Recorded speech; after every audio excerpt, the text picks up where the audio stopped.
top 10 starting pitchers of 2024 and comparing this list to our preseason top 10.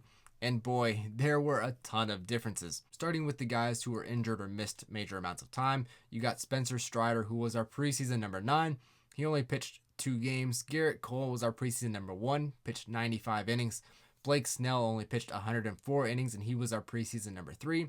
So obviously those 3 guys really just weren't on the field enough to actually get into the top 10, especially with a stacked field like starting pitchers. Our preseason number 10 was Zach Gallen, who had a solid-ish year, but he wasn't the same Cy Young level pitcher that he was in 2023. And he also failed to pitch 150 innings, and so he's not on the top 10 either. Then there's Kevin Gausman, our preseason number 6.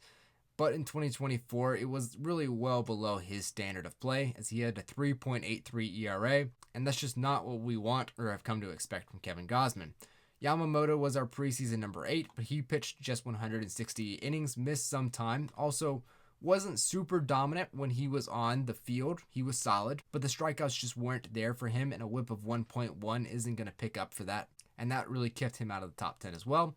Max Fried was our preseason number 5. He got 170 innings of a 3.2 ERA, which is really solid, but still waiting for him to get back to that Cy Young level of play that we had come to expect from him as well, and he also failed to make the top 10.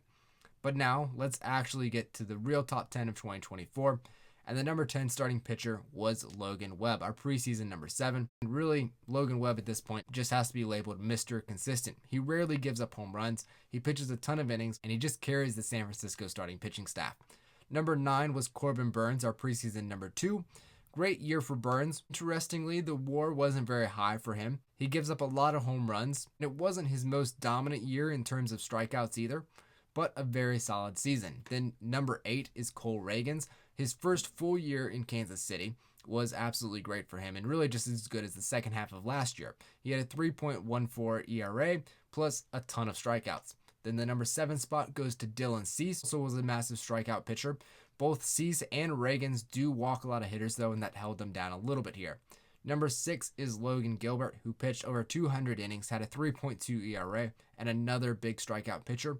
But where he jumps up above Ragans and Cease is the fact that he had a whip of .89. Really, absolutely insane there from him. Then the number 5 starting pitcher of 2024 was Paul Skeens, and Skeens may have only pitched 133 innings, but everything he did in his limited time was elite.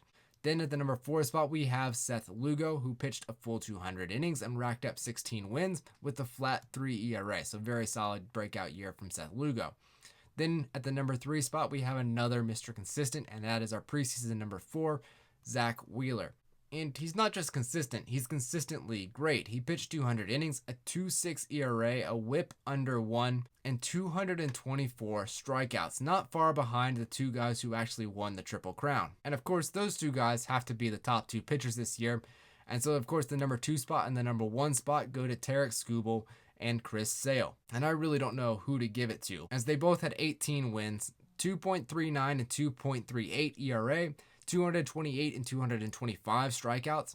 Easily the top 2 pitchers in the game this year, and a great bounce back for Sale, and obviously a great breakout for Tarik Skubal. And we hope to see them continue their greatness in 2025. Make sure to like and follow, because this will conclude all of our top 10s for the 2024 season, and we're going to start cranking out some preseason top 10s for each position group going into 2025 now.